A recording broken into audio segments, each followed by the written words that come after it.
Mingaw kanimo. Pirmi na ako ng linya kada magtawag ng duha. Kay gimingaw man jud kanimo.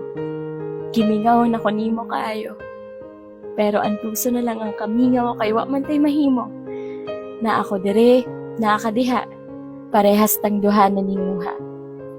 Daghang nag-ingon nga lisod yun ning gisudlan natong sitwasyon.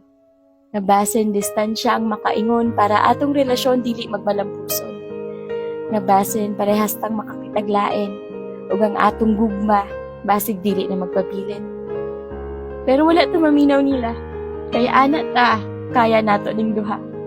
Kaya nun kay para man ni sa ato ang pamilya, ug pohon para sa pamilya natong duha. Pero lisod man gyud, di ba? Kay mas nindot gyud untag kauban ta. Lisod i-adjust nga wala ka. Kabalo ko nga dili ra ako ang galisod. Kabalo ko nga ikaw pod.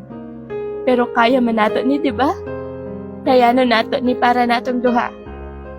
Dili lalim nga layo ta, pero distansya na ni. Mas kusgan taan. Daghan pa man tag-agian, unta kitang duha magpadayon nga magkauban. Gusto lang ko makabalo ka, nga naara ko dire, kanunay kang gipili. Kanunay ra kong naa, maghulat nimo sa adlaw nga magkauban na ta.